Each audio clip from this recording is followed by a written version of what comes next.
I'm Anthony Valenti, class of 1995. Great friends with Big Hurtt. I'd just like to wish you nothing but the best in the years to come with the Bears. Couldn't have happened to a better guy.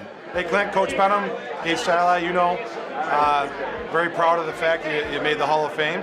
Very proud of the things you've accomplished. You know, a lot of years have gone by, but we think a lot about you, and you should be really proud to be recognized by your hometown, and just, no matter where you're at, what town you're in, you got a special place at Gates Chili in Section 5. Hi, I'm Coach Babby Harris from Gates Chili, and just wanted to say congratulations to Clint Hurtt on his induction to the Section 5 Hall of Fame here in 2016. Clint's been a role model for kids back at school. He's come back to Gates Chili, talked to the kids there, and I know they look up to him and all that he's done in his career. And many best wishes, Clint, for your future in the NFL and whatever direction you decide to take.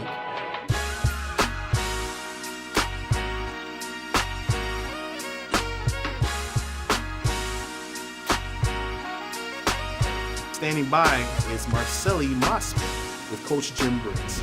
Marcel? All right, thanks, Mike, and I'm here with Coach Briggs here from the Spartans, who led his team 95 to a sectional title. How are you doing today, Coach? Very good, thank you. Good. How's retirement been treating you? Very good, very good. Great.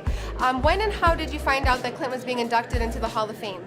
Well, about a year ago, myself and Coach Benham, the current coach at Gates Chili, got the ball rolling, and we submitted his name, got the statistics together, and he's more than deserving. Should have probably been in a little earlier than this, but we're honored and thrilled by it. That's great. So how many players does that make from Gates that's in the sectional title? We have Terry Morris, Jeff Whitman, Clint now, and Al Panoni, my assistant coach, and myself. So I think we have 3 players and 2 coaches. That's awesome. And why was the option offense so successful in the system of Gates?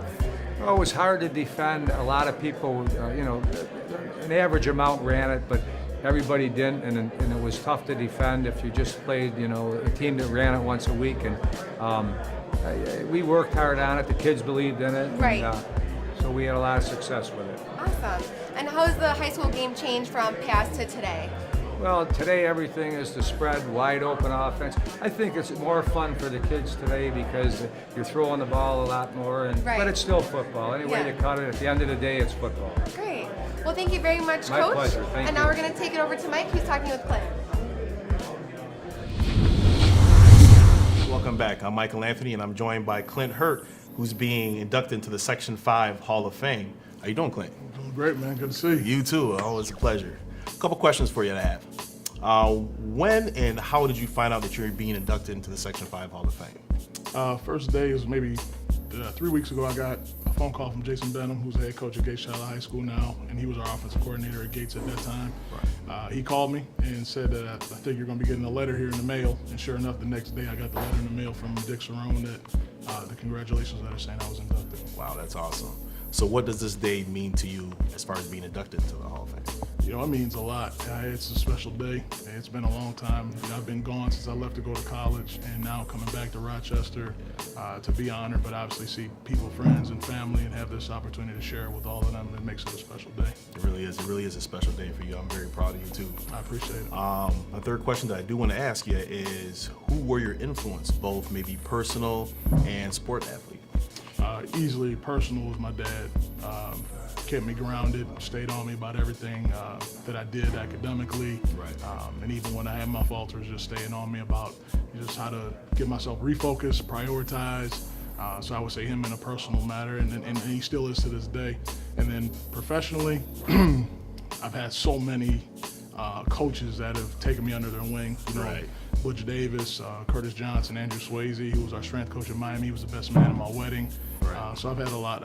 And I'm not even mentioning everyone, but I've had a lot of mentors. So you started off as a strength and conditioning coach, and then went to the university, and then actually went to FIU as a strength and conditioning as well? No. So as soon as I got done playing, I worked in the weight room for 2 years at Miami, and then now I got my graduate assistant position. So I was working on the field, coaching defensive tackles with Vince Wilfork and guys like that.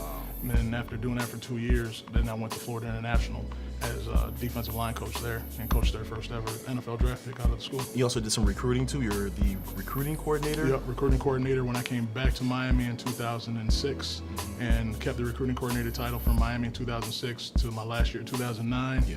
And then got to the University of Louisville in 2010 and was recruiting coordinator and associate head coach there. Wow. So you held pretty much a lot of hats pretty much over the years. Stay busy. Yeah. So what was your most memorable, actually, what would you say is your most memorable moment of Section 5? Ooh, yeah, easily is beating Fairport and being Section 5 champions. And, what year was that? 95. 95. Yep, 95. So that was just obviously a special year. Always remembering that because Fairport was like that hurdle that we just couldn't get over. Right. You know that. Playing. You were GC grad. Yep. So just finally being able to get over that hurdle our senior year was a special time. Marcelli, if you can come on in here. I have a couple of viewer questions. Actually, I had a couple of people inbox me a couple of questions on Facebook that they wanted to ask you. Marcelli, go right ahead. So Ron from Rochester wants to know what off-season acquisitions have the Bears made to improve the defense? Oh, yeah, we've made several because we knew we had to do that coming in. So, obviously, the big signing was Danny Trevathan from the Denver Broncos. They just won the Super Bowl, and bringing him in to help solidify the middle of the defense, playing inside backer. Curtis Freeman, another inside backer from the Indianapolis Colts, and Akeem Hicks came over from the New England Patriots. So, bringing in those three players in free agency, and we still have the draft coming up, it's given us a great start to solidify the front seven. Where would you guys actually want to target more so? On the defensive side of the ball, obviously, probably, or the offensive side of the ball? You know what? The biggest thing in the draft is you want to make sure you solidify really the whole football team. And you got to think fourth down. Special teams come into play with that as well. So it's going to be balanced in the draft. Awesome. Go ahead. Question number 2, Marcel. Stacy from Rochester, New York wants to know how the job with the Bears came about for you and what direction you hope the Bears will go with in 2016. It's a great question. So I was at Louisville. Coach Strong, Charlie Strong, had left to become the head coach at the University of Texas. And I was in a transition where I wanted to go to the NFL, and some people had reached out to some teams for me and talked to some general managers. Wasn't sure if it was going to come about, so I was sitting in my office at Louisville, and I get a phone call from an Atlanta number, and I didn't know who it was, and it happened to be Phil Emery, the general manager at that time from the Chicago Bears, and he said he wanted to interview me for the defensive line job. Wow. So they flew me down to the Senior Bowl in Mobile, Alabama. I interviewed for about 4 hours, and the rest has been history. Wow. And the third question. And the last question is Stephen S. from Fairport wants to know what's been your biggest adjustment from coaching college to the pros that you've had to make? Good question. A great question. Biggest adjustment is now you're coaching grown men. I take a lot of pride in being able to help, young guys, 17, 18, 19-year-old guys, and help develop them into young men the same way my coaches had mentored me when I was that age. And that's a fulfilling part of it. And then when you get to the NFL, you're dealing with older guys with families, wives. They're not really looking for that. But they do like the relationship with their coach. So just making that adjustment has been a little bit different, but I like to build relationships with my guys, and you keep everything open and honest and upfront, and it hasn't been a difficult one, but that's the biggest adjustment from kids to grown men. Now, you guys play the 3-4 defense, am I correct? Correct. Are you coming from a system in Louisville? Did you guys have the 3-4 defense? You guys use the same defense? Yes, 3-4? actually, when we first got to Louisville in 2010, we started off as a 4-3 front. Okay. And 3-4 defense was something that Charlie Strong, our head coach at that time, had ran at the University of South Carolina. It was a 3-3 stack, so it had a lot of the same principles. Right. So through our time in Louisville, we transitioned into that because our personnel fitted. We had defensive ends that were more like outside linebackers, long linear athletes. Marcus Smith that won the first round to Philadelphia Eagles, Lorenzo Malden won the third round to the New York Jets. So it was like, if we're going to get our best players on the field, our most athletic guys, we need to make that transition. So having that experience, when I got to Chicago, initially it was back to 4-3. Right. And then with the regime change, when Coach Fox came in and Coach Fangio, we are running 3-4 now. And I like being in this system. So Coach Fox pretty much changed the whole culture, going from a 4-3 to a 3-4, where you're more comfortable, pretty much. I can coach in any system. Any system, it pretty didn't much. matter. But if I have my preference when I become a D coordinator, it'll be a 3-4. I think you get a lot more multiple and versatile, and you make the quarterback have to work. So it's my preference of a defense. All right, Marcelli, thank you. So, Perfect, thank you. Thank you. So people that don't know what the 3-4 defense is, we're gonna have a little chalk talk. That's what we're gonna do real quick. I'm gonna put on my Kenny Jet Smith here real quick. Come on over here. 3-4 defense that would consist of 3 down linemen. Okay, you got 2 outside linebackers, Right. 2 inside backers, and you got your 4 secondary guys, 2 corners, 2 safeties. Okay, So coming in and just provide some versatility. It's a narrow board, so we'll go ahead and get in here on this. Okay.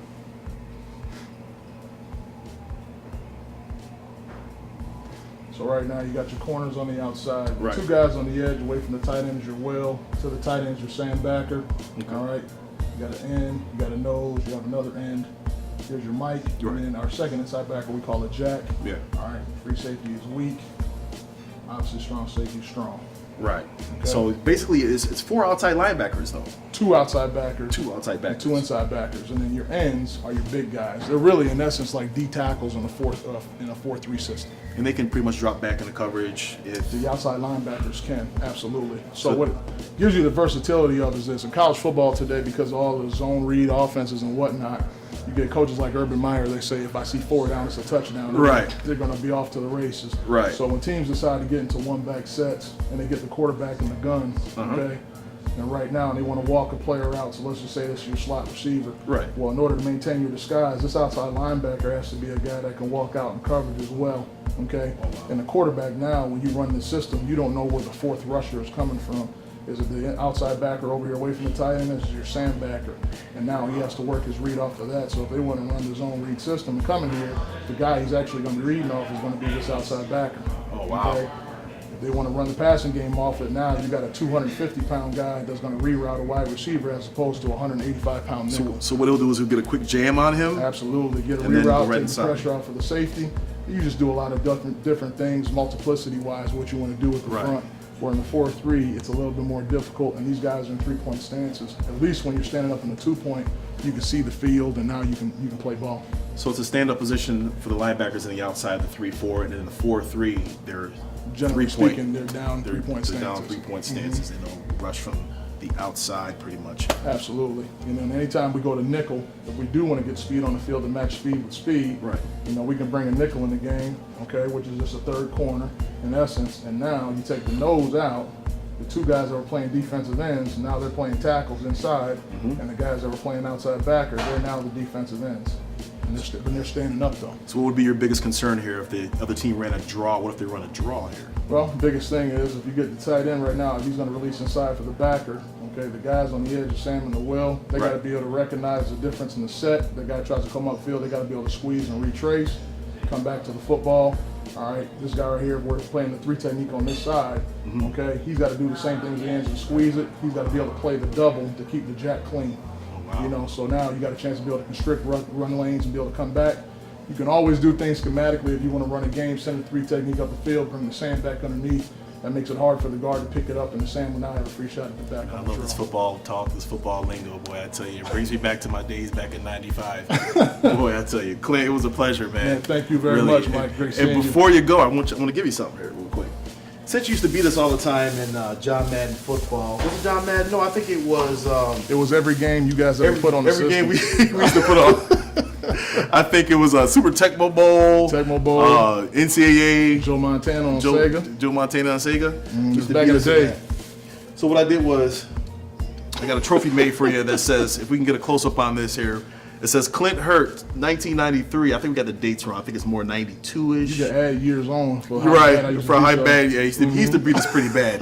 1993-94 Tecmo Bowl / college football champ right here. I'm gonna give that to you. Mike, I'm proud of you because a lot of people don't want to admit all the butt kickings they took back Well, in the days. I'm a man. Yeah, it's one of those things where you know, if you lose, you lose. I'm a sore loser, but but it's all good. And one that's more important than that, which would be the 2016 Gates-Chili Section 5 Hall of Fame inductee. I wanted to give this to you, man.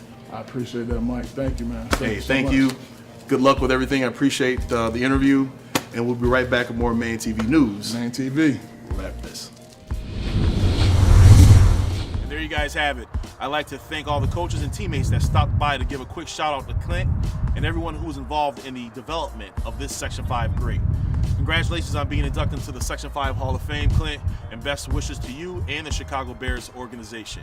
Last player from Gates-Chili to be inducted into the Section 5 Hall of Fame was a guy by the name of Terry Morris back in 2013. Follow me on Twitter at ManTV37Man.